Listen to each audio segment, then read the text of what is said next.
This is Tuesday, May 14th. There are 71 days until San Diego Comic-Con 2024. Welcome to SDConCast, the official podcast of the San Diego Comic-Con unofficial blog. VANUHTWE go. Oh my God, I love Live Journal and my Live Journal loves me. Current food is hyperactive. Current news, Refuge 73. I love the color scheme in pink and purple. Hello, everybody. I'm your host, James Riley, and joining me on the podcast, as always, Carrie Dixon. Hey, guys. Thanks so much for joining us. And also joining us from the blog, Erin Tapkin. Hi, everybody. And our special guest this evening is Gary Sassaman, who has been a two-time repeat guest, and now, so he is the former director of multiple departments at Comic-Con International, including publications and print, programming, I think the website, if that was called a department. But he's done multiple things and now runs his blog and is retired and enjoying life. So we're going to talk to him tonight. Welcome, Hi, everybody. Gary. Hi. All right. So welcome, everyone. We're speeding along to Comic-Con. And before you know it, we're going to get there. It's just, as you mentioned, it's like barely 2 months away. We're going to take your comments and questions during the show. You can tweet us at SD_comic_con or use the hashtag SDConCast. We will also be keeping an eye on the YouTube live chat if you wish to comment there. But first up, we are going to talk to Gary. And Carrie, why don't you take it away? Well, Gary, thank you so much for joining us again. We haven't talked in basically a year. So I just kind of want to know, like, what have you been up to? Well, I just redid my balcony with new furniture, but I don't that's really exciting. I don't really think your viewers would want to hear about that. But the main thing I've been doing is I over the last year, after I did 2 panels last year at WonderCon and ComicCon, I took my tales from my spinner rack blog feature and turned it into a YouTube channel. And it's been very rewarding so far. I've gotten a lot more engagement on YouTube than I did on my blog. And I've been trying to do a brand new video every month. And I just posted one on Friday, which is on DC Comics house ads from the Silver Age of comics, all the ads that you would find within regular issues of comics that advertised other comics that DC was publishing, which back in the early 60s was for the most part the only way you knew of something new that was coming out. So that's gotten a lot of hits since I first put it up. Probably the fastest of anything I've ever put up. So so that's basically how I've been spending my time. I can't unfortunately do more than one a month because they're very labor intensive, they're very graphics intensive, and most of them are somewhere between 35 and 40 minutes each. So you know, me being an old dog, I don't really want to learn any new tricks, so I'm not editing. I'm recording live each of these videos. So, you know, you get to slide 35 out of 42 and you make a mistake and it's stop and start over. So yeah. So that's what's been occupying my time. Besides the balcony. We get it. We're old dogs too. Like, we are very lo-fi here.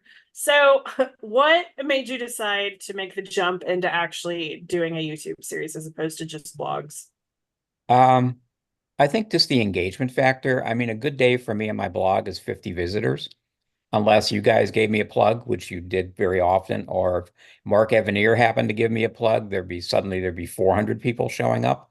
Also, depending on what I wrote at any given time. One thing that has happened to me since January is we had really horrible weather here in San Diego, and I lost my car. My car got flooded. And I posted that, and that got 500 hits or something on the day I posted it. So I am the rare Southern Californian living in San Diego without a car. So, and I have no desire to replace it. So, but anyways, once I started putting this stuff up on YouTube, I put the WonderCon panel last year, which was about Batman number 147, this horrible story called Batman Becomes Batbaby, where he wore a little romper and everything, and he had all the faculties and strength of being a full adult Bruce Wayne, but he was basically a toddler. And that was pretty much the low point of Batman comics in the 1960s. And I put that up, and it started to get some engagement and views and some nice comments. And then I did a panel at ComicCon last year called Jimmy and Lois Still Crazy After All These Years, because their comic books in the 60s were absolutely wonky. And that one is my most popular video to date, with it closing in on 5,000 views. So Nice. and then I just decided I'd take some of the older stuff that I had written and turn them into videos. So that's what the DC House ads that I did that was up on Friday was actually a brand new video. And now what I'm working on is, summer traditionally, when I was a kid, was annual season. All these great annuals came out. Superman annual #1 and Fantastic Four and Avengers and everything else had their own annuals in the 60s. So I'm doing a 2-part series based on something I'd already written last summer.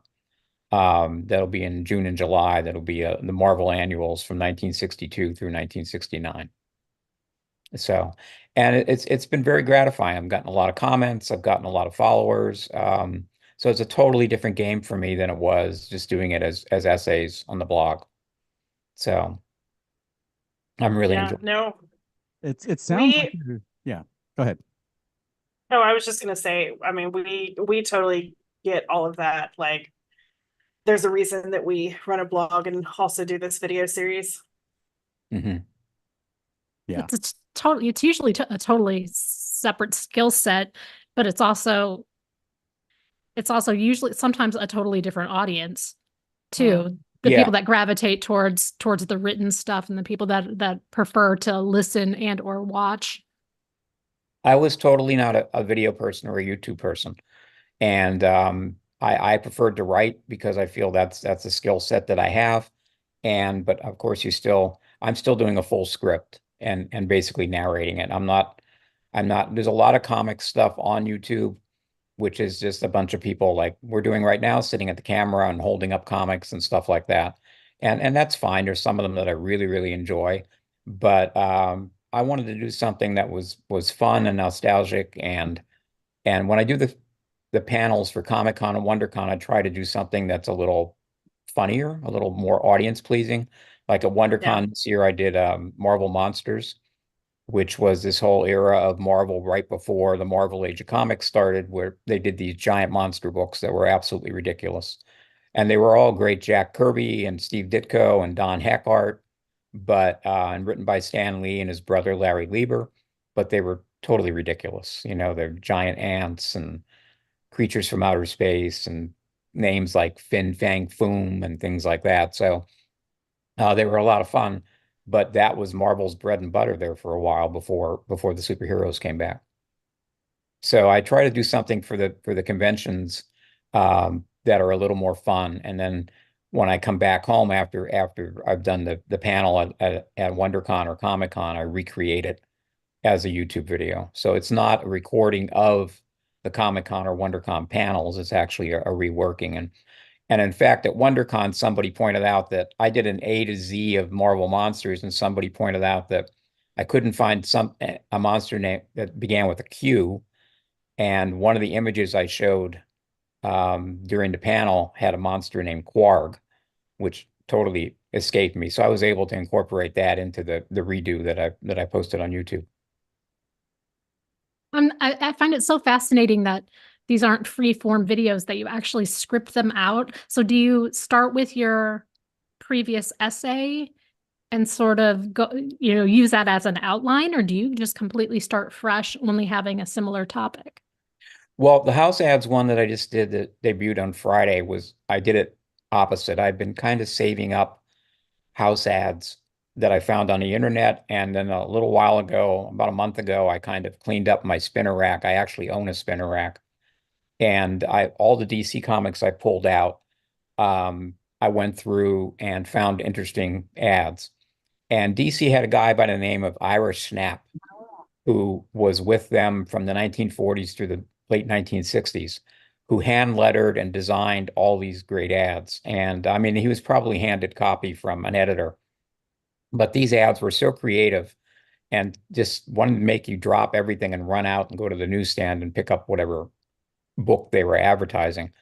So I kind of did that one backwards. I did all the graphics first and then I wrote it from the graphics. But for the most part, like the Marvel Annuals ones that I'm working on right now, I dug up my scripts that I wrote for my blog posts and I've rewritten them slightly. And then for the most part, though, all the other new ones I've done, like I did a Captain America one, I did the Marvel Monsters one. Those started as scripts and started from scratch, kind of based on the visuals, the graphics and the pages I had.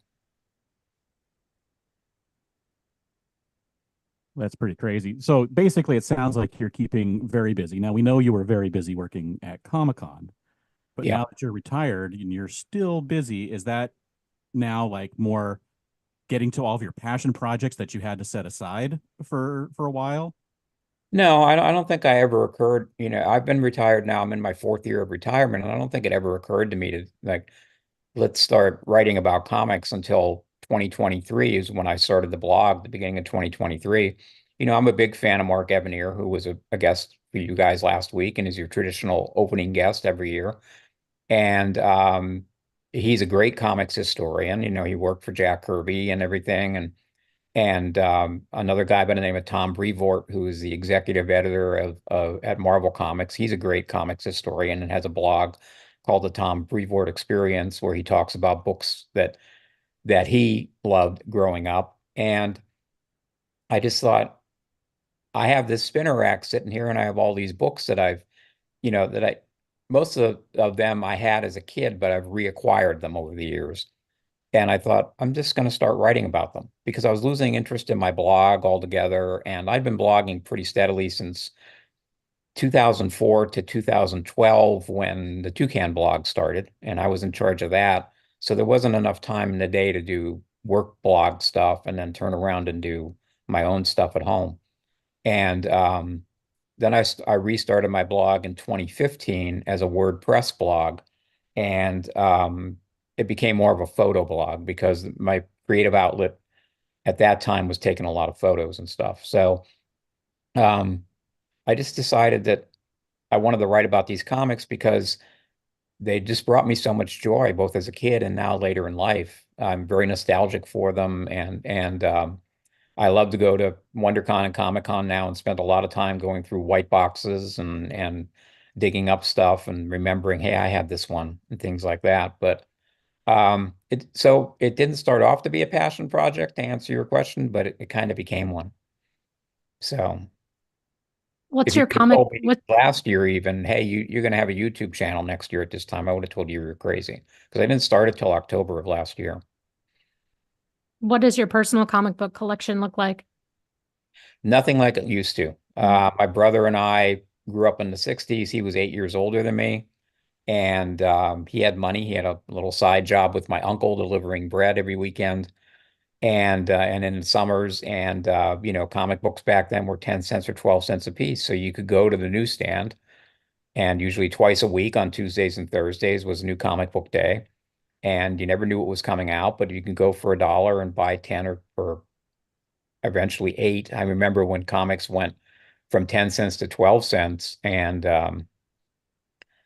you know, that was, I think I mentioned in my latest video that like ruined my faith in capitalism at that point when I was 6 years old in 1962. So all of a sudden you couldn't go for $1 and get 10. You could only get 8, but you'd have, or 9, but you'd have 4 cents left for penny candy, which probably doesn't exist anymore either. So I remember seeing on Instagram one time somebody posted some covers and that, and someone had commented that was clearly English was not his first language, was like something like Yoda, like it was kind of like cheap. Why are they so cheap? You know, and it was true. It's like, you know, it was an amazing time to be buying comics and everything. And I'm very nostalgic for that. So that's basically how the whole thing started. And it's fun to be able to go back and look at this stuff and relive it. My brother and I had bought every Marvel comic starting with Fantastic Four #1 off the stands, and had, Fantastic Four probably 1 through 400 or 500 or so at one point in time, and over the years we've kind of sold that off.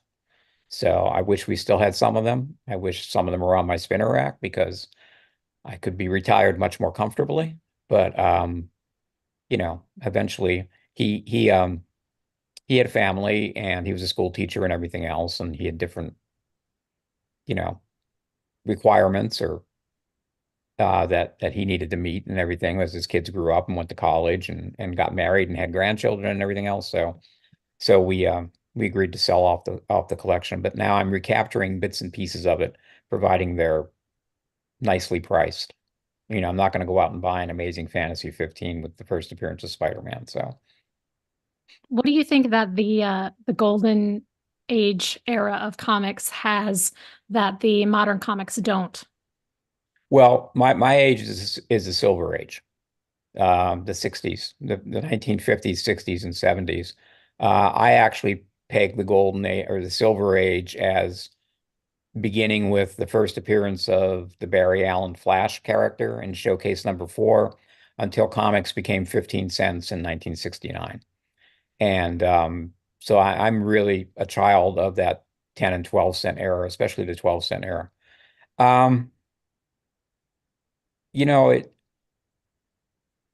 The Marvel comics that Stan Lee and Jack Kirby and Steve Ditko and all those guys did were so different than everything that DC was doing. DC went to work every day in white shirts and black ties and suit coats, and they believed that their audience was, 8 to 14-year-old boys. And Marvel didn't believe that. Marvel thought that they were appealing to an older audience, a college audience, and that's who they spoke to. And it was so different to read those comics. I remember my brother coming home with Fantastic Four #1 and me thinking, oh, this is just another dumb monster book. And it wasn't even called Marvel Comics then, and they weren't called Atlas anymore, which is what they were called in the 50s. There was a little box on the covers that had an M stacked over a C, and that was the only kind of logo on the cover. And there was a logo for the distributor, IND, which was Independent News. And the first 2 issues of Fantastic Four just looked like any other monster book published by that company. And then #3, they got costumes, and they got the Fantastic Car, which was a giant flying bathtub. And it really looked like an old white porcelain bathtub. Eventually, Kirby got around to upgrading it and redesigning it. But and it was just an amazing time to read all that stuff. And even the Superman books. The Superman books were very wonky, and they would do these 3-part imaginary stories in each, and not in every issue, but the DC thing was pretty much, we do 2 or 3 stories per issue. And all of a sudden, when editor Mort Weisinger took over the Superman books, there was suddenly Supergirl and Superboy. Superboy had been around for a while. And there was Crypto, the super dog, and Streaky, the super cat, and Comet, the super horse. And it got ridiculous how the Superman family just grew suddenly. But the stories are very endearing and very charming. And Kurt Swan's artwork on a lot of them. He drew, World's Finest. He drew Superman, Action Comics, Jimmy Olsen, occasional Lois Lane. Kurt Schaffenberger drew absolutely beautiful Lois Lane and Lana Lang. And the stories are just a lot more charming. And then you had the side of DC that was like more scientific, that were edited by Julius Schwartz, like Flash and Green Lantern and the Atom, that were all kind of science oriented. And so it was just a totally different time. And all those characters have endured. It's 60 years later and they're still around. So they must have did something right. So speaking of the older comics, PreCode Horror is having a real resurgence right now in popularity and value. Again, what do you think readers are drawn to towards them, even though they're not superheroes? I mean, these days superheroes dominate the comic scene if you're looking at most media. But what is it about these that you think is rising above, despite the superhero not existing in them? Well, I think it's kind of undiscovered territory.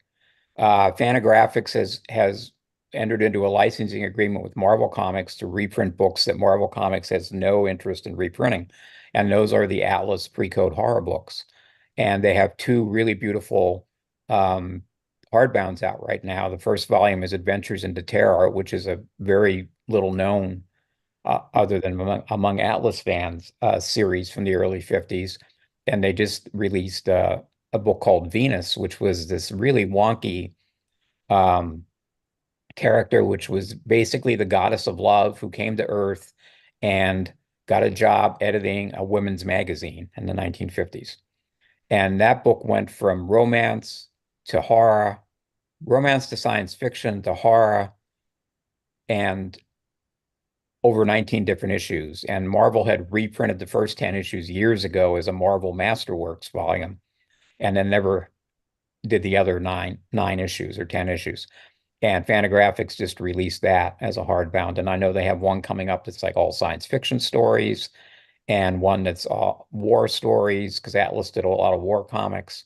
And then also there's one, I think, that's all like detective and cop stories too. So they're 5 volumes, and they're doing artist editions. And the first artist edition was Joe Maneely, who was like a mainstay Marvel or Atlas artist in the 50s, who died tragically in a train accident when he was only 32 years old. He was taking a commuter train home, and he had lost his glasses, and he was stepping between cars, and he fell beneath the train and died. And he was Stan Lee's go-to artist at the time. Maneely could do just about anything. He could do humor, he could do horror, he could do science fiction and Western and everything else, which were all big parts of Atlas. And it was soon after Maneely died that Kirby came back to Marvel or Atlas at that point in time. And a lot of people conjecture, what would Fantastic Four and Spider-Man and all that have looked like if Joe Maneely had lived? Because he could crank out, 3 or 4 books a month, probably, just like Kirby could. So that really changed the face of Atlas when Kirby came back, and Ditko got more involved too in the late 50s. So I think, to answer your original question, I think that there's a lot of people that are curious about this material because it hasn't been reprinted a lot, and they flirted briefly with superheroes. They revived Captain America, Submariner, and the Human Torch in the 50s, but it kind of didn't click like the horror stuff did. And that's just the whole fascinating era of comics because of, EC Comics and everything else. So, and Atlas was one of the things Martin Goodman was he was not an innovator, he was an imitator. So if EC had 3 really popular horror books, Martin Goodman would have 7 really popular horror books. Or if there's somebody was scoring with Roy Rogers comics, he'd have Two Gun Kid and Kid Colt Outlaw and Rawhide Kid and Outlaw Kid.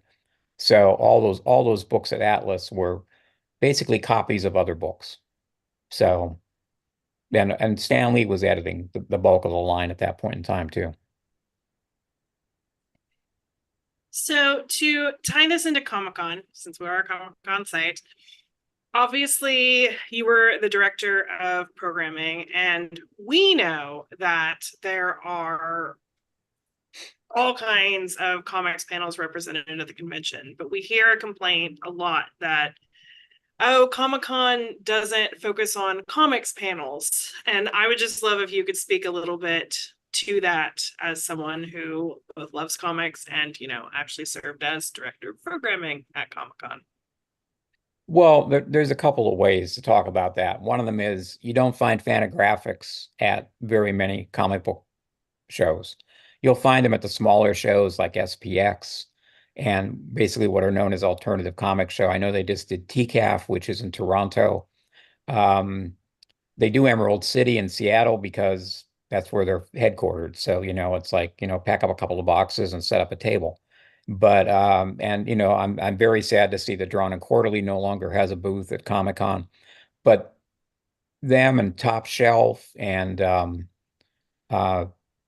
Abrams Comic Arts and all, they do Comic-Con. And they don't do a lot of shows beyond that, beyond the book trade and beyond the alternative stuff. And I think when people say, well, it's not about comics anymore, Evan Ear is funny about it because he tells the story of some guy coming to him and saying, you don't do any comics panels anymore. You don't do any golden and silver age panels anymore.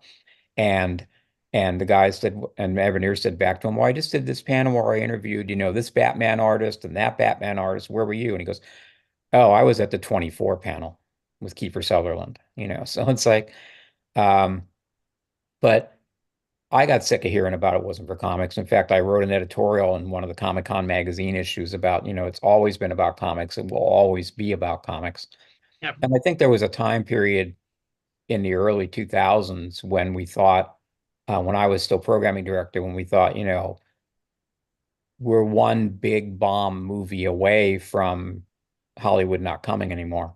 And then Catwoman happened with Halle Berry, and that really, really tanked, and Hollywood still kept coming. So, and then, television started coming in too. So I still get very frustrated with that kind of talk. And, to be honest with you, the hobby of comic book collecting, especially the older books, is dying out, literally dying out.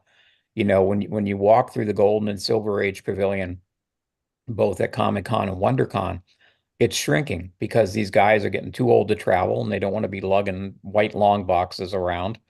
And, there are many, many people that were staples at Comic-Con are no longer there. And part of it is how much the industry or the selling of comics retailers, the retailing of comics has changed. It used to be, okay, I wake up at 2 a.m. and I'm having dreams of Bat Baby. And I know Bat Baby is in Batman number 147 and I want to buy it. And I don't live near a comic shop. So I'm going to have to wait until I go to Comic-Con to find Batman number 147. That's not true anymore. I can get up in the middle of the night and go on eBay and find it. Or I can go on any website that sells comics, and find it. So they're kind of the engine of their own destruction because they've built up these really huge online presences, and they don't really need to go to conventions anymore to sell because they're selling every day, every hour, every minute online. But there are still, if you look at your quick guide and you look at the grid is color coordinated, and all the panels that have a white background are comics oriented panels. And, there's still an awful lot of comics oriented panels. It may not be the classic golden and silver age panels because, like Evan here will tell you, all those guys are gone pretty much. I think the only ones that are left are Sal Buscema and Larry Lieber, and they don't travel anymore. Back in 2012, we tried to do a Marvel Age of Comics theme, and we invited both of those guys, and we invited John Romita Sr. and Flo Steinberg, who was Stan's secretary in the 1960s, and Marie Severin, and they all said no. They were too old to travel cross country. And so, a lot of that stuff, it isn't possible. I mean, at one point in time, Evan Ear, we sagged from the Golden Age panel to the Golden and Silver Age panel to the Silver Age panel to that 70s panel, which was just a take on that 70s show at the time, because there weren't that many guys coming anymore that really fit into the Golden and Silver Age panel roster. So, but if you look around, if you look at the schedule, there's just an awful lot of comics programming that may not be comics programming that particularly interests you. There's a lot of alternative comics. Comic-Con has always been very inclusive about creators. They've always been very, very good about inviting new creators that are hot, that have made a name for themselves very suddenly. And as the home of the Eisner Awards, there's always a plethora of creators there, both as guests and as with their publishers and everything else, to really enforce the fact that the show is still about comics. And I would submit to you guys that, if tomorrow Hollywood said, you know what, we're done with all this crap, we're not going to do Comic Cons or anything anymore, the show would survive. I think last year's show proved that. Yeah, absolutely. I think one of the problems right now is you have people in charge of these companies that don't really understand fandom and don't really understand the fandom experience. And I think that's especially true, sadly, about Warner Brothers in DC, who I love dearly, but they always had a huge presence and everything else. It's going to be really interesting. I'd be really interested to see what James Gunn brings to the table if he comes to Comic-Con this year, because it'll be his only chance to promote Superman, because that movie will be out in June of next year. And I just read today that Supergirl will be out in June of 2026. So there's only, a finite amount of time to promote these things. And James Gunn has always been really, really good about promoting stuff at Comic-Con. I remember programming him in like 2002 or 2003 for a movie called Slither, I think, Yep. with Nathan Fillion. Yep. And he was a super nice guy. So I'm hoping, he'll bring Warner Brothers and DC back in a big way. I was curious about the importance of a convention like Comic-Con to balance their focus on Golden Age books and their focus on modern. And you sort of touched on that. So I want to alter my question a little bit to ask you if there's going to be a time when it's just not possible to talk about those silver and golden ages without just having it be like a history lesson. Well, I think it's always going to be a history lesson, but I think what you're seeing now is an important part of the hobby that I personally don't agree with is slabbing books, which is, CGC and things like that. There's another one, I think it's CCBS or CCCS or something. You send in your book and they grade it, they professionally grade it, and they stick it in a plastic holder and they tell you never open it again, which to me it's a great way to preserve your stamps and your coins and I used to collect vintage postcards, baseball cards, non-sports cards, because they're two-sided or one-sided and you can look at them and appreciate them. But to me personally, the minute you seal up a comic book, you destroy its nature. It's no longer readable. And they'll say, oh yeah, but you can go and buy, a lesser condition one, or you can buy an Epic collection or whatever that reprints it. But it's like, comic books were meant to be entertainment. They were meant to be read. But a lot of the hobby right now is focused on slabbing books and selling them for a lot of money. And you'll probably see, if you walk through the Golden and Silver Age Pavilion, you'll probably see a lot of booths that are selling those, have them up on their walls behind their tables and stuff. And you'll probably even see some booths that are just selling those, period. And again, it's a personal thing for me. It's a philosophical difference for me. But I think that, the minute you slab a book, you change it from being a comic book to being a commodity or to being an object. And you can argue the point that it's an object of art because you still see the covers and the covers are beautiful and all that kind of stuff. But for the most part, it's no longer a comic book. You can't read it. So I think that's kind of another sign of how the hobby is changing. I'd rather have a beat up copy that I knew some kid rolled up and stuck it in the back pocket of his jeans when he ran home from the newsstand, and be able to read that and not worry about. And I have some books here. I just opened up a Superman Annual #3 when I was looking at these house ad things, and literally the space around the staples had just like disappeared. It was like these little rectangles were carved out, like somebody went in and dug it out. But so I have a lot of books that nobody will ever even think about sending off to CGC to get slabbed. But It just means they're well loved. that's right. They are used for the thing that they were created for. Yes, So to their intended purpose. So to talk some more about conventions, I know you pretty recently went to Thought Bubble in London, which you've been to before, which for anybody who doesn't know is a decent sized comic arts festival over there. How often do you actually go to other conventions these days?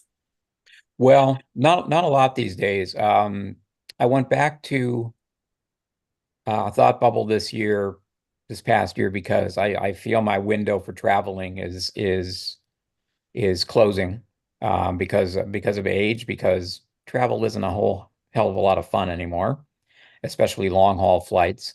and also finances. It seems to be getting more and more expensive. So I went to Thought Bubble is actually in a really lovely spa town in Yorkshire, which is called Harrogate. And it's famous for its, back in the 1880s and 90s and Victorian era, it's famous for its healing waters and its hot springs and stuff like that. And I had first gone to Thought Bubble in 2014, and then I went again in 2018, and I got to know Tula Lote, who was actually Lisa Wood, who was the founder and the owner of it at that point in time. She no longer is. She has sold the convention. But and she started off as, before she was an artist, she worked in a comic shop in Leeds, and started this thing in, I think, 2007, and it just grew like crazy. And it's a really interesting convention because it's very much oriented towards art and artists and comics, and that's purely it for the most part. You'll see a lot of posters and prints. Mondo used to do that show all the time. And so there is some non-comic stuff, but there's nothing that's really Hollywood oriented or anything like that, unless it's, Right. a Mondo type poster. So, and it's still a very vibrant scene. It was crowded it's a 2-day show. It's basically a 1-week show, but the ComicCon part of it is only 2 days long, Saturday and Sunday. And when they were in Leeds, they were in a bunch of tents around the city and a couple of buildings, and that got to be untenable. And one of the last years that Lisa had it, they moved to Harrogate because they have a small convention center there, and they have pretty much the entire convention center. They don't do a lot of programming. I think they have maybe 1 or 2 tracks of programming, but it's just a really interesting show to roam around and see. The nice thing about it is it's a very young show. There are a lot of young people there, and very, very committed to it. And also a lot of the people that were exhibiting were young. And I'm at an age where anybody below the age of 50 is young. So, but it was very interesting to roam around there and look at all that stuff. And you're in this charming, British village, basically, that is, it's about 3.5 hours outside of London by train. And that show to me is everything that I would have hoped Ape would have been. Towards the end, Ape got to be a little more DIY-ish, a little more, oh, I make these little figures, or I, crochet little comic book characters or whatever, that kind of stuff. And but Thought Bubble was almost purely comics, and it's really a great experience. So if you ever have the chance, I thoroughly recommend it. I can imagine. My girlfriend actually lives only like 20, 30 minutes away from there. So I've been in that general area. It's beautiful out there. Yeah, it is. It really is. So And the guy that bought it from Lisa owns a chain of shops in Yorkshire called Traveling Man Comics, and he always has a booth at Comic-Con, kind of over in what used to be like the Independent Press Pavilion.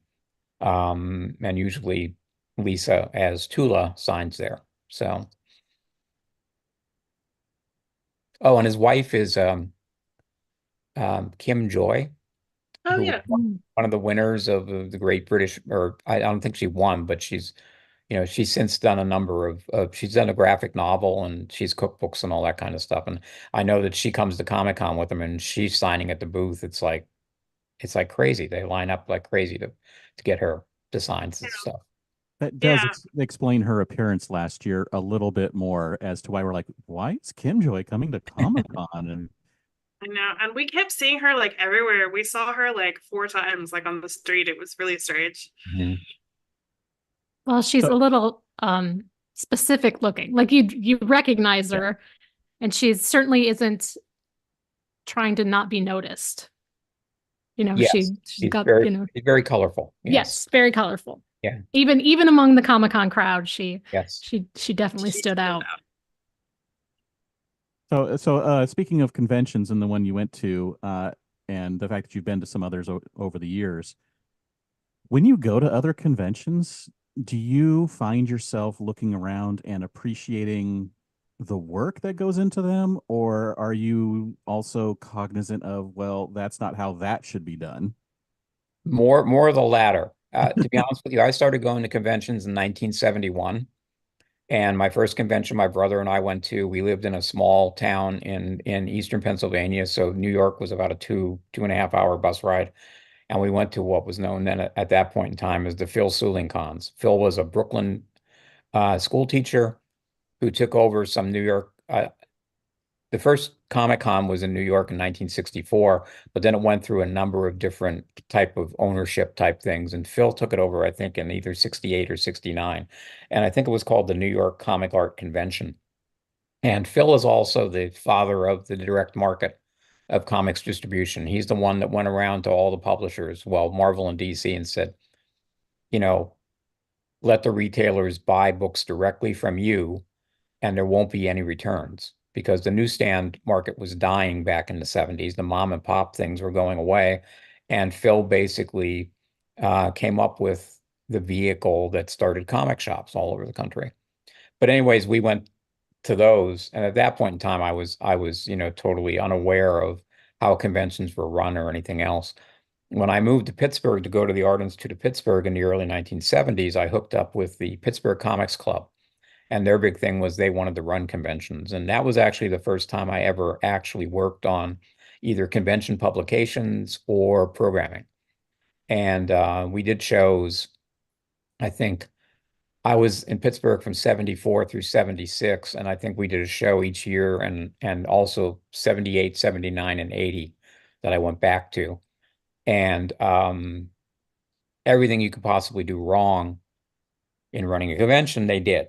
And every year, the same thing happened after the convention was over. We're never doing a convention again. We're never going to do this again. And every year, somebody said, hey, when's the convention next year?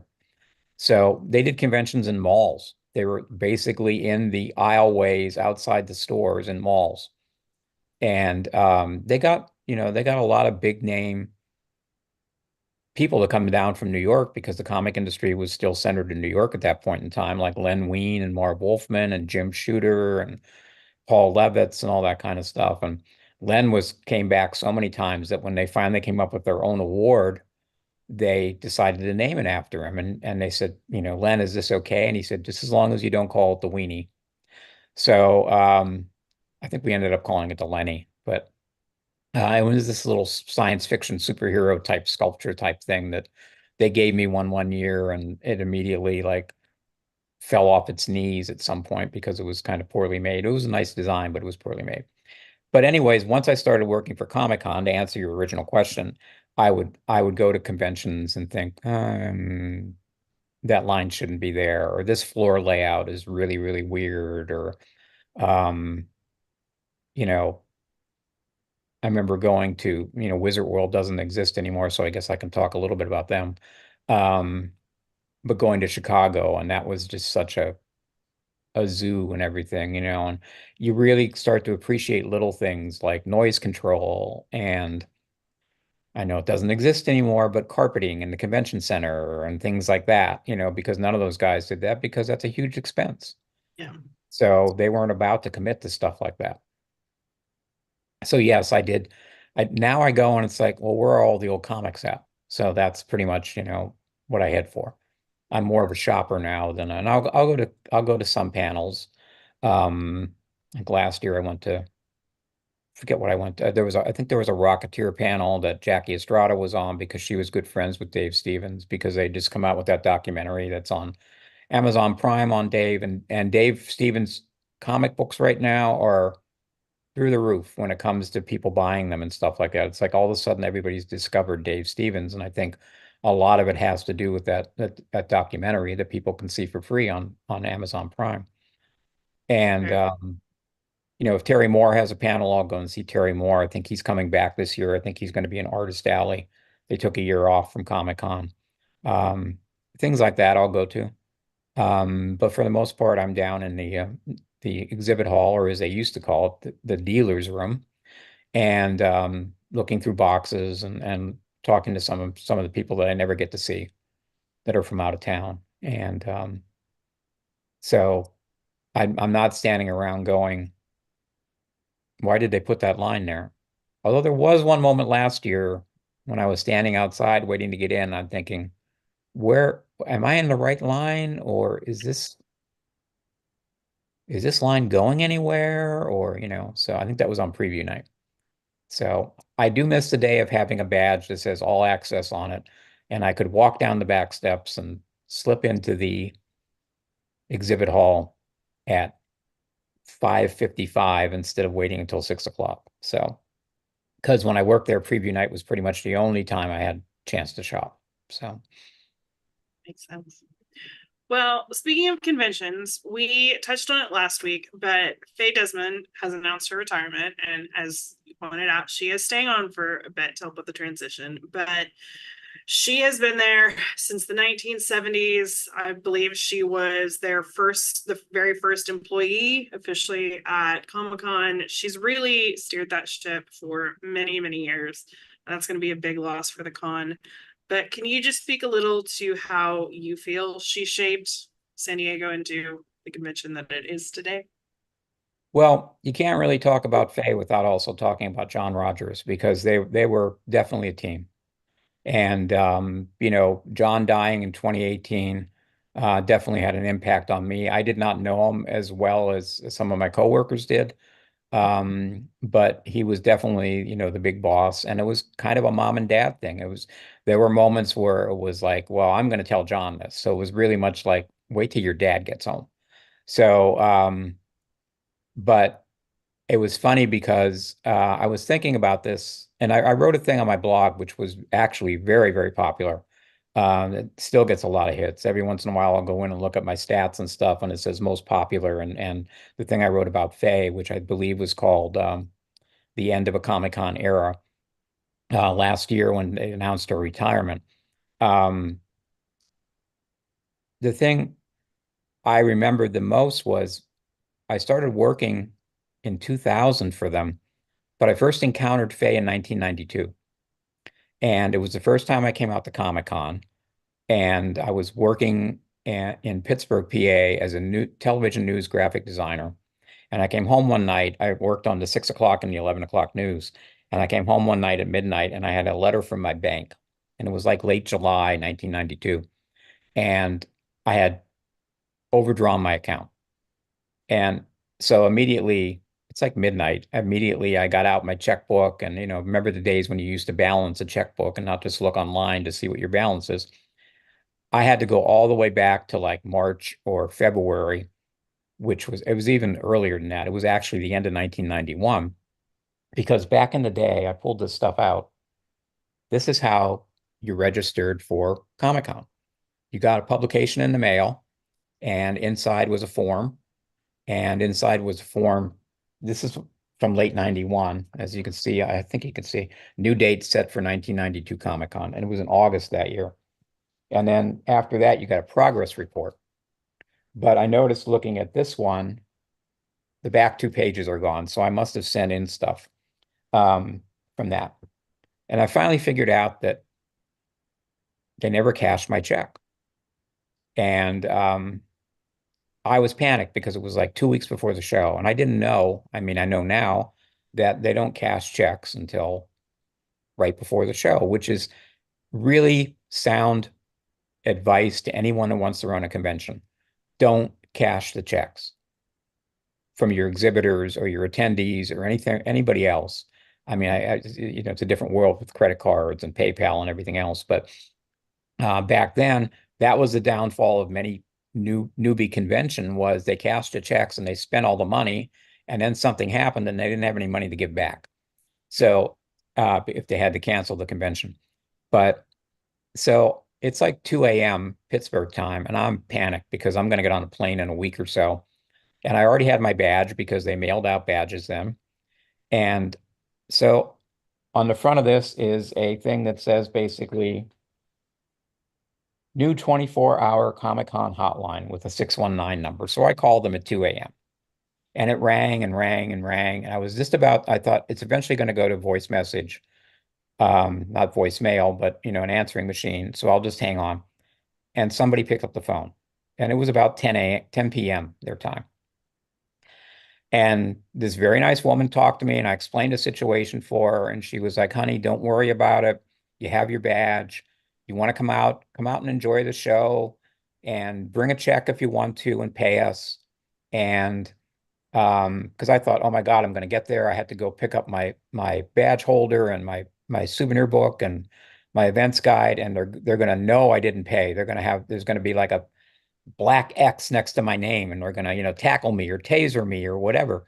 And I won't be allowed into the show. And I've gone all that time, and I'll be stuck in San Diego with nothing to do.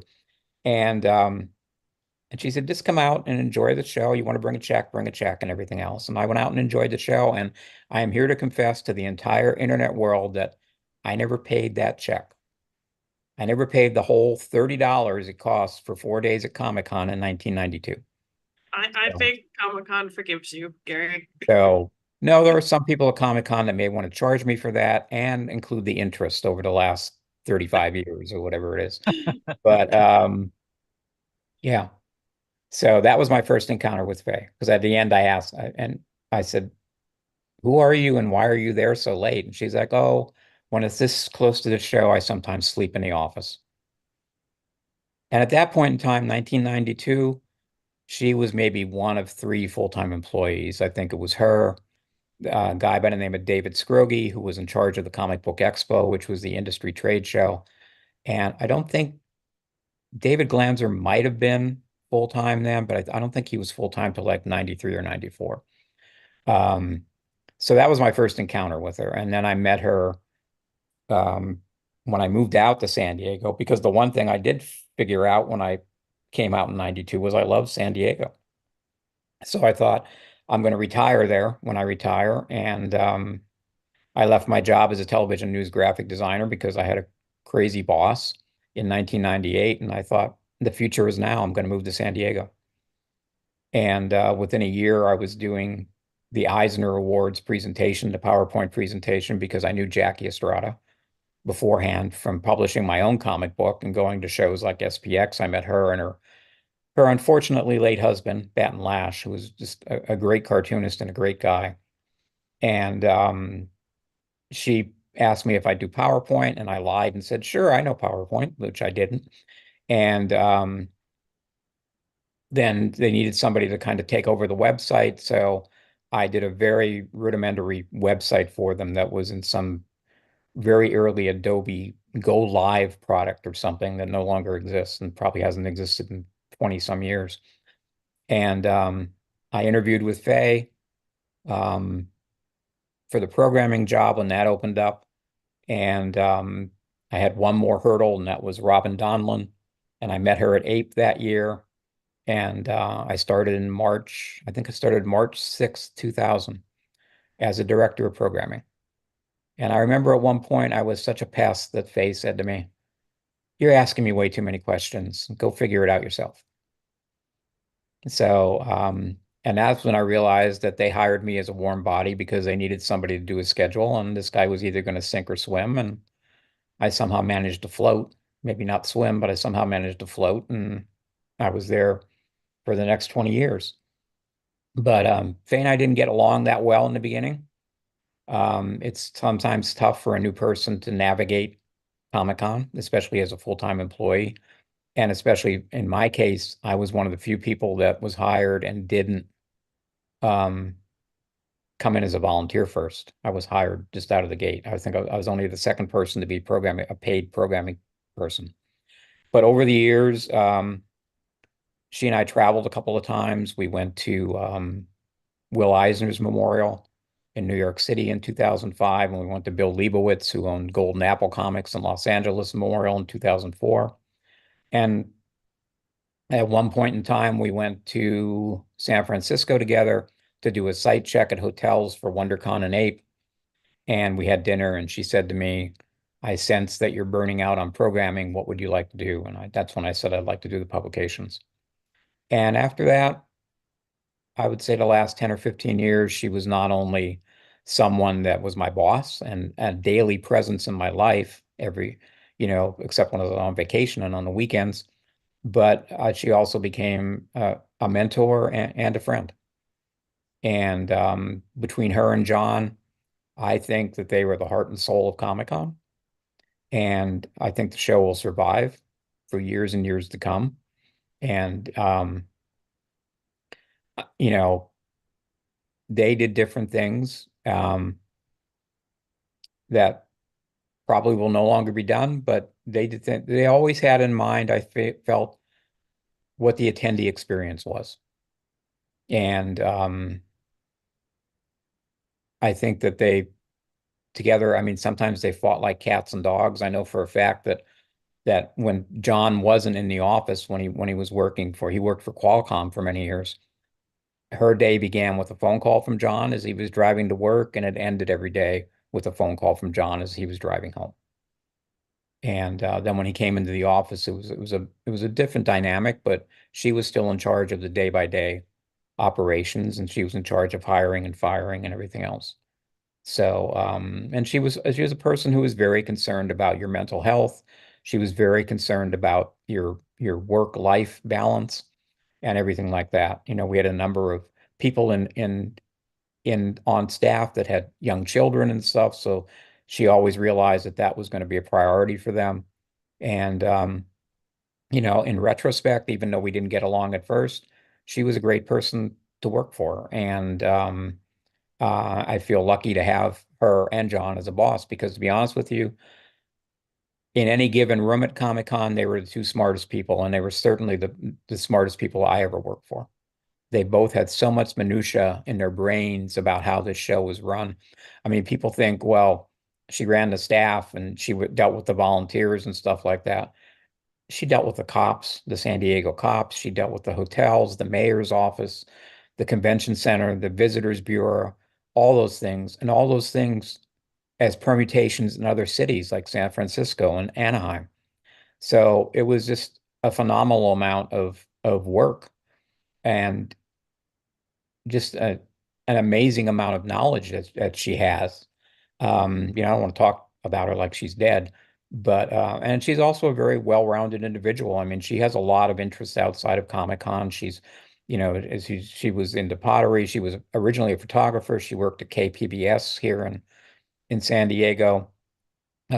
She's into music. She plays the ukulele and things like that. So it's I don't quite know how many years she was with Comic-Con. I don't think she quite knows. I know she first went to the show in the early 1970s, and she went because she was what I used to call a drag along. Her husband wanted to go, and she went, but she fell in love with I think they had a film noir festival. So she got involved in the films department. She also like created the child care department. She was involved with the exhibits department. She was, as a volunteer, she was involved with, she kind of co-created the expo, the industry trade show. And, you know, I don't mean that as a denigrating term. Back when I first, even in 1992, when I went, most women that were there were basically there because their husbands were there, or their children were there, or their boyfriends were there. And, you know, it wasn't until later in the 90s with comic books like Sandman and things like that, the Vertigo titles, that women actually started to come more as fans than as being, you know, chaperones or parents or whatever. So she, you know, she stayed with the show. I think she started the same year John became president of the board of directors. She became the part-time general manager, which evolved to a full-time general manager, and then became the executive director, which is a post she's held since probably the early 90s until now. So I know Anaheim honored her at WonderCon. The convention center honored her. I don't know if there was like a official mayoral proclamation or anything, but they did a little thing for her, and they said that she had been with the show for 51 years or 53 years, which is, who do you know other than in show business that has a career that's 53 years long? So yeah, she was definitely, the best way I could describe her is she was a force of nature. And sometimes at Comic-Con, you have to be a force of nature to get stuff done. As a retiree yourself, what advice would you give Fay to navigating her post SDCC life? Well, I talked to her at WonderCon and basically said to her, I felt that she was going to be fine because she has so many interests outside of there. You know, much more than I do, other than, sitting around and reading comics and going for walks every day. But I think she'll totally be fine. I mean, it's I remember when I left the TV station I worked for almost 20 years in Pittsburgh, I kind of curled up in a fetal position on the couch for a month and cried. But once I retired from Comic-Con, it was like, okay, this is fine. And my life has been the same ever since 2021.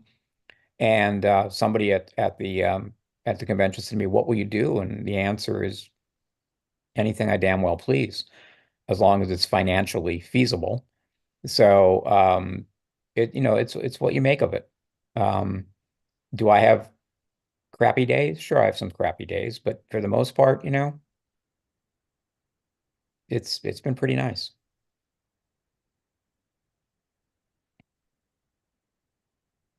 What do you think San Diego Comic-Con attendees don't know, but you wish that they did, about all the work that goes into putting on a convention of that size? Wow. I think that the people that do like programming and all the other departments, Masquerade and things like that, there are people that have been there for years and they're very committed to what they do. And they put an awful lot of time and effort into this stuff. And it sometimes seems effortless, but it isn't. It's always a battle. I know programming under Eddie Abraham and his crew, Tommy and Laura and Adam, they spend hours and hours. I'm sure they might even be listening right now while they're doing the working on the schedule, because the deadline for submitting for programs was April 29th. So I'm guessing the schedule will be done probably around the end of the month. And then all the notifications have to go out and all the finagling has to go out with like, well, I really wanted Saturday at 3. Can I get Saturday at 3? And because I heard Saturday is the big day, which is such a fallacy anymore. Every day is a big day. Every day is sold out.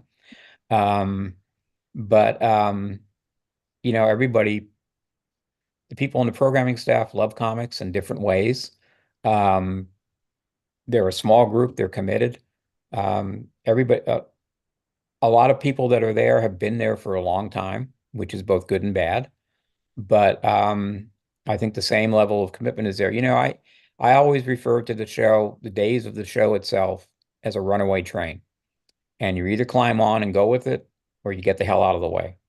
So that's pretty much it until you get to Sunday, which I used to always call, I don't give a rat's ass Sunday, because the show is over and there's nothing else I can do for you. So I'm sad that you didn't have a good time, but oh well. So, but I would like people to think that, there's a lot of, I think that 90% of the people that come to the show have a great time. But not everybody can come to the show. That's the most frustrating part is, I want tickets and I want to come there and I can't, and it doesn't matter how much you beg and cajole and plead, you're not going to be able to come. And that's the most frustrating part of the show. But it's like, once you're there, and if you're lucky enough to be there for a few years in a row, I would hope that people would appreciate how much time and effort and work goes into this. Because I remember when I first started and I meet people outside of Comic-Con and they would say to me, "What do you do?" And I'd tell them and they'd say, "That's a full-time job. It's only once a year." And it's like, yeah, it's only once a year, but even back then it was 50,000 people and it takes a long time to put a show like that together. And it's like Instagram. It's like social media in general. There are people behind this, and those people have feelings. And I think one of the first times we talked 3 years ago, you guys mentioned that it's kind of like, be nice to Comic-Con. Yeah. Because I mean, yeah, it's frustrating. The hotel process is frustrating, and they're never going to solve that. There's only so many hotel rooms in downtown San Diego. You know, so many different ideas floated, literally floated. Let's get a, you know, a steamship in here or whatever, you know, an ocean liner in here and rent that out and all that kind of stuff. And it's like, no, you know how much that would cost? But until they build some more hotels downtown, which I don't really see coming, they've been building a hotel behind a convention center for 10 years now, along with an addition to the convention center that the city just can't seem to get their shit together to get done. And there's supposed to be a second tower onto the Hilton Bayfront that's never happened. It's a finite world. You're not going to find space to, you know, to stay at. So, I mean, I was reading your guys' stuff that, you know, basically your follow-up report to the hotel stuff and all that kind of stuff. And, you know, it's sad. People can't get the kind of hotel space they want. And, you know, Comic-Con's caught in the middle because you have to have space for the exhibitors because you don't have a show without the exhibitors. Absolutely. And I mean, we fight that battle all the time every year. Like, we get a lot of people who ask us, well, like, why is this open to people who don't have badges? And we have to explain every year, like, okay, well, do you enjoy panels? Because the panel schedule hasn't come out yet, so panelists don't have badges yet. Those people, like, if they have a panel every year and they know they're coming, they still need a hotel. Do you not want them? Like, do you not want panels? So I think Chad in our chat said it best, and he said it might not get said very often, but I think everyone is extremely thankful for everyone behind the scenes. And I think we just want to reiterate that as well. Like, we are incredibly thankful. Sometimes, yes, we give Comic-Con a little bit of a hard time. We try to only do it when it's necessary, but when it's warranted. We don't flippantly just Right. complain about them. We try not to, No, yes, but we know there's so much work that goes on behind the scenes that we are so grateful to everybody who works there to try to give all of us a wonderful convention. And that includes you, Gary, and we're very thankful for all the work thank that you. you did for many years with Comic-Con. But I think on that Just to go note, back to yeah. Just quickly to go back to one thing that James asked earlier, when I went to conventions, that I noticed things. One of the things I noticed was just kind of a totally different vibe at other conventions than Comic-Con and WonderCon because of the way they were run and because of their quest for profit and everything else. I mean, yeah, Comic-Con wants to make money so they can keep doing the show, but they are a nonprofit, and I know just as many times as people complain about it's not about comics anymore, they laugh and scoff at the fact that, yeah, it's a nonprofit, right? You know, somebody once accused us of eating like lobster bonbons on the side, you know. So it's like, it's, to me, the show has a totally different vibe, and maybe it's because I was over 20 years behind the scenes, but it just seems more fanish to me than the other shows. So, which I I think shall I think there is actually something to be said for, as hard as badges are to get, as hard as hotels are to get, that like by the time you get there, you feel like you've already won. Like, Yeah. getting there was half the battle. Like, now you just get to go have fun. So, And the unfortunate thing about the internet is you hear much more from the people that hate you than you do that like you. 100%. Yes. Of course. Of course. Yes, that's just how the internet works. Well, on that note, Gary, where can we find you on the internet? And hopefully everyone here will say nothing but nice things. The best place to find me these days is here on YouTube, and it's at Tales from My Spinner Rack, all one word. My blog is at www.innocent-bystander.com. And that's Innocent Bystander was the name of my self-published comic book back in the 90s. And then I'm on Instagram at Tales from My Spinner Rack, all one word. And GG92118 is my personal Instagram account. Perfect. And if anybody didn't write any of that down, we do have, I think, not your YouTube, but we'll add that. We've got all the rest of those handles in our post, so you can always go click on those. Great. Okay. Well, thank you so much for joining us again, Gary. We always enjoy having you on, and I'm sure we'll do this again. I hope so. And I hope to actually see you guys in person. Yeah. I'm starting to believe that you actually don't come to the conventions. just do this thing, you know? So, but you do it well. I've, So, I've seen you walking by. I've seen you a few times. oh, you know, yell at Did me. you say hi? Does it count then, I don't James? like bothering Gary. Mm. Gary always looks like he's on a mission. Yeah. I unfortunately was born with, you know, that face. So, yeah, you can always feel free to bother me.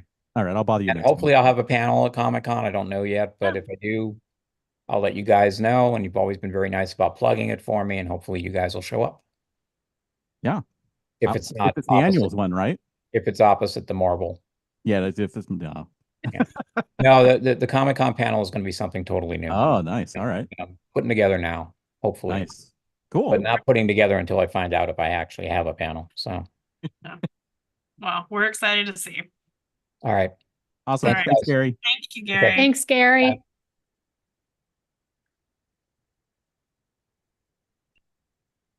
All right. Well, shall we get into the news? We got a little bit of news. A little. We do get a little bit of Yeah, news. yeah, not it's starting. It's It's starting. not Fast and Furious yet, but it's No, big enough. that's In okay. fact, we even had some news like while we were on this podcast. Yep. We So, we need to ease into this, and that's what's happening so far. Definitely need to ease into this. Yeah. maybe you guys don't feel that way, but we do. We need Yeah. to ease into it. Yeah, I don't know what happened between, last year and this year, but it just all of a sudden it's like, ooh, we got work to do. I'm not Yeah. ready. I'm not ready either, but that's okay. Yeah. All right. Well, James, why don't you kick us off? All right. So what we have is a discount for LAX to San Diego shuttle for San Diego Comic-Con. So if you're flying into LAX and you're heading down to San Diego for Comic-Con, Relaxin, a shuttle bus service that offers round-trip options between LAX and San Diego, is offering attendees a 10% discount on bookings with their service. Use the code SDCC 2024 and you can get 10% off on their website now. Yep.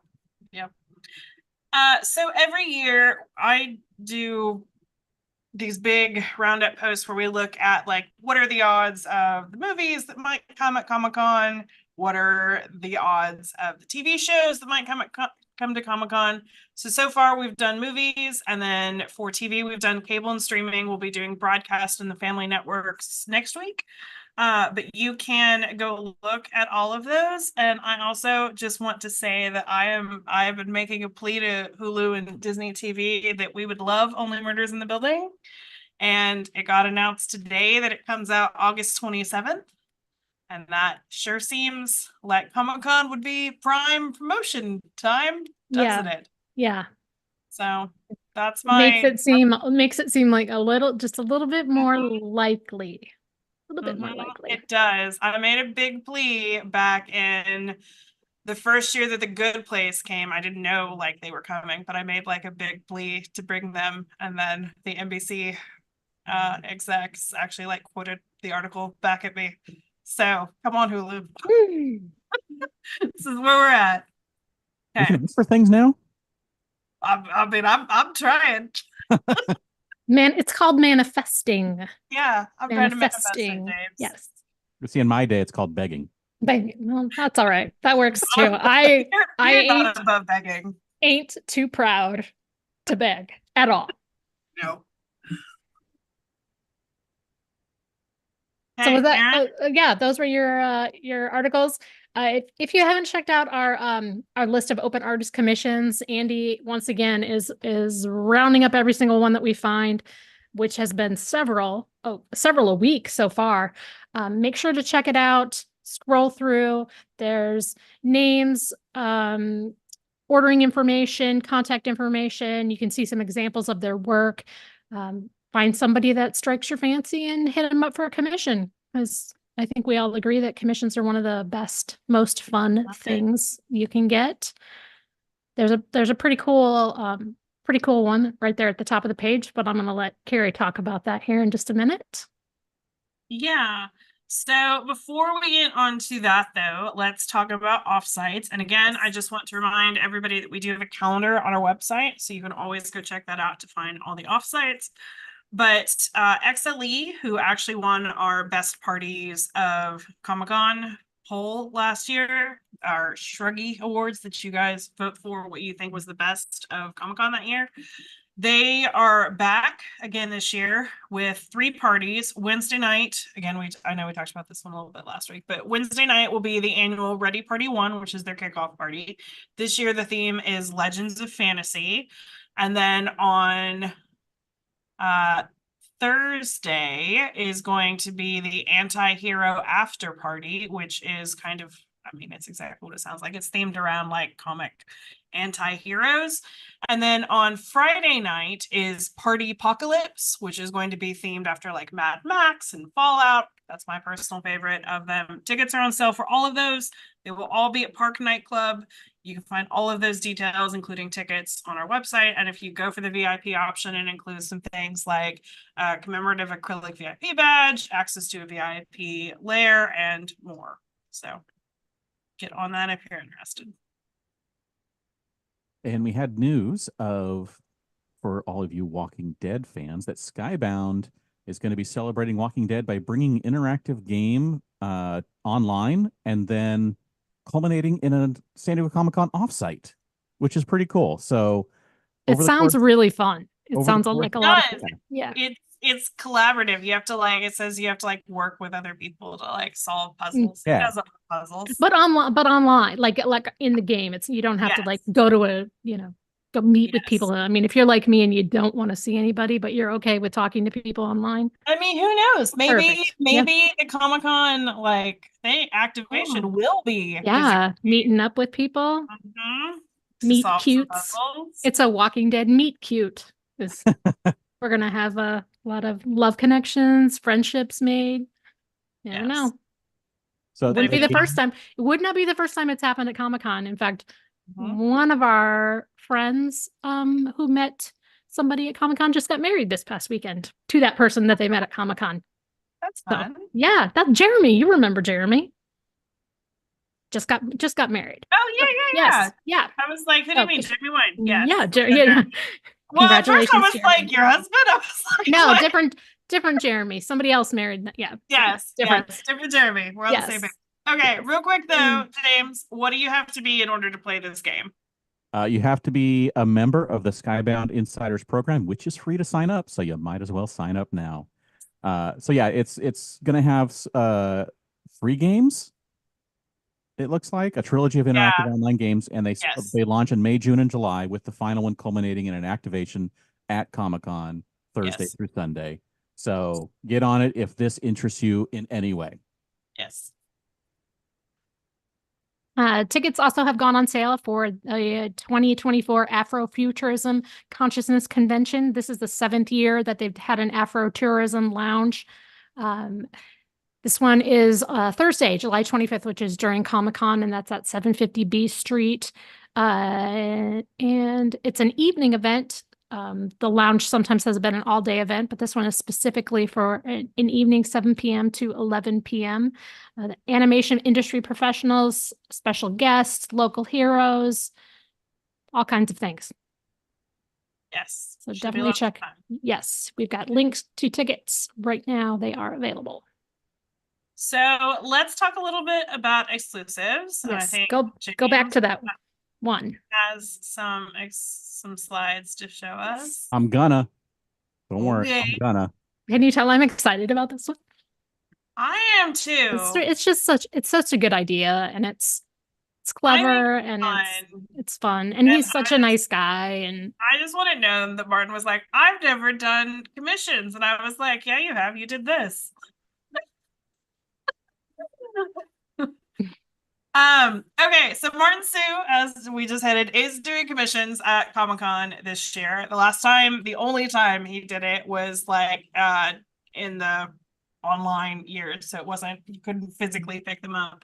But what he's going to do is he's got his really popular Ted Lasso Cat series, and this year you can actually be part of the Ted Lasso Cat series.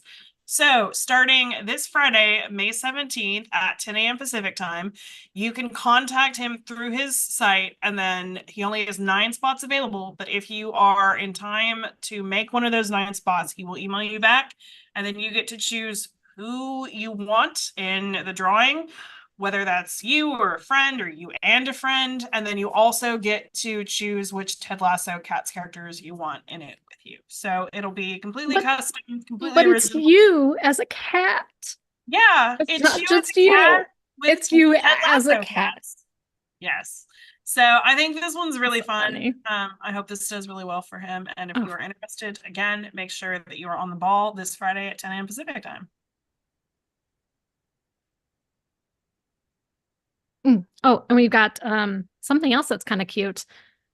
We have Beeline Creative, who do the Geeky Tikis. They have released a picture, a rendering of their very first 2024 San Diego Comic-Con exclusive, and this is one of their mini muglets. This is for Watto, who is a gambler and a junk dealer. This one's going to be limited edition to 500 pieces. I'm suspecting it's going to be at their booth that is normally located inside the Lucasfilm Pavilion. But we'll wait for more details. But this is just probably the first of many to come from Beeline and the Geeky Tikis. Always popular. Yep. And then we do not have a slide for them, but we have a last minute edition, which we actually just got up a couple minutes ago, which is that Tamashii Nations has shown off their exclusives for this year. We have like literally no information whatsoever beyond the photos, but they have several Dragon Ball Z SH figure arts as well as a Naruto and a Godzilla, and you can go check those out on the site. And hopefully by the time we have this podcast next week, we might have like, I don't know, pricing or any kind of information whatsoever. Might be nice. Something. Yeah. It's something. Yep. Yes. So that does it for the big news, but there are plenty of smaller news scattered throughout our Under the Tent sections, which we have still been getting you guys, and we will continue to get you guys all the way up to the convention. So be sure to check those out. Do we have any reader questions? I didn't see any. Chad says, I love the giant friendship bracelet in the background. It is really nice, Aaron. I did put a link in the chat too, if anyone wants to check out where I got that from. It's really nice. Special, customized. I did want to bring up one other thing that Chad asked about, which was in relation to James Gunn. Chad said, didn't he say he wasn't coming? So yes, when Gary, sort of. He was asked if he was going to be at Comic-Con. His full response was, I will be filming. So it wasn't a yes. It wasn't a no. It was, I'm going to be filming. So so that has quickly turned into likely James Gunn won't be there because he'll be too busy filming. Yes. Sure. Yes. Now, James Gunn has definitely not been shy in the past about being like, I'll be there. No, I won't. Right. So yes, I feel like this is probably not like I'm going to tease this and show up anyway, but who knows? Like he said that quite a while ago. So that was a while ago. Yes. I feel like it was way too early. And with the way things go with Warner Brothers and what position they may be in, that they could not say yes or no yet. So he answered with the non-answer. And don't forget that James Gunn isn't the only person that works at Warner Brothers, DC, and makes He could bring movies. casts and producers and everyone else. So when you see those things on Twitter and they say, I thought DC said they weren't going to be there. I thought Warner Brothers said they weren't going to be there. I thought there's going to be no Warner Brothers and Hall H. There's not going to be no DC. Just remember, it's all coming from this one comment or answer that James Gunn said he will be filming. How many times have we had a cast show up that they sit down and they're like, so where were you guys a few hours ago? Right. Oh, we're filming. We just hopped on a plane and came here right after filming last night. And who was that most recently that did that maybe? I don't know. James Gunn with the Guardians cast. And they all flew in. And then they flew back the next day. Yeah. So it happens plenty. Again, let's go with the manifesting. Let's go with the keep hope alive. Let's go with the until he says no and we have the schedule and Warner Brothers isn't on there. let's just say we don't know yet for sure. All There you right. go. All right. Is that Okay. everything? I think so. Don't forget to sign up for our attendee of the week, even if you have applied or even if you've been featured before. We have a couple new questions this year, so we would love if you would apply to be that, and then we feature a new attendee every Friday. Congratulations to our first attendee of the week, which was Dion. And then we don't forget as well that if you appreciate all the work that we do on this site, that we do have a Patreon. You can find the link to that on our website, but all the revenue goes right back into the site, keeping the lights on here. And also a little party that we may be throwing this year on Sunday night for those who've been asking. No details yet, but yes, we will be having a party not this Sunday night, definitely not this Sunday night. Sunday. Sunday night of ComicCon, we will be bringing back our party, much to James's chagrin. And Sean, if you were listening, I'm very sorry. All right. Okay, All so right. I think that's going to wrap it up for today. Thanks again to Gary for coming on and talking to us. We're going to be back next week with news, exclusives, and more. And do we have a teaser for our next guest? I mean, not so much a teaser, but I'll just tell you guys. Oh, okay then. You should make them guess. Okay, all right. It is an artist who has a very popular line of original characters that people really enjoy. Limited. They're pretty limited. They're pretty limited. Mm-hmm. That is not very descriptive. This person has also done exclusives that include fans and cards. Wallets, yeah. They were recently at a convention in Chicago at C2E2. Mm-hmm. Is it Val? I think this person has recently been in quite a few conventions. Yes. Did I get it right? No. Keep guessing. Oh. I don't know. Keep guessing. We might just have to tell you sooner rather than later. It's still like, I got nothing. Yeah. No, I just much better. I cannot remember the name of the website. So, because things leave my brain now. Yes. So you can tell me now. I know who it is. I forgot the name. Yes. Valor and Vellum's Priscilla Wilson. There you go. That's why I thought Val, because of the Valor and Vellum. There you go. That's why. And that's a totally good guess. And we adore Val. And we adore Priscilla as well. Yeah, we should bring Val on too sometime. Yeah, we should get her on. Yeah. But we're gonna have Priscilla on next week, and we are very excited to talk to her about her original creations of Sunye and Toratai and all the work that she does and how she comes up with her crazy exclusives. So should be lots of fun. Chad in the chat said, "Don't Sunye anymore." So very nice. And there's Val saying sorry, James. No, Val. Your time is coming. Yeah, your time is coming. Yeah, come hang out with us. I think we should talk to Val, and we should talk to Lizzie from the Our Flag Means Stuff meetup. I love both those that people. That would be a nice show. Mm-hmm, it would. All right. Okay. Well, I think that about does it for Comic-Con news. It does. All right. So you can sign up for our newsletter, which we are not sending yet, but we will start in June. We looked the other day to see when we normally start. So we will start sending that in June. You can sign up on the bottom of our site. Okay. So thank you all for joining us. Erin, where can we find more of your work on the internet? You can find me at Bavarian Erin on Instagram, Twitter, and everywhere else. Carrie, where can we find more of you on the internet? You can find me on Twitter and Instagram at Carrie Dixon.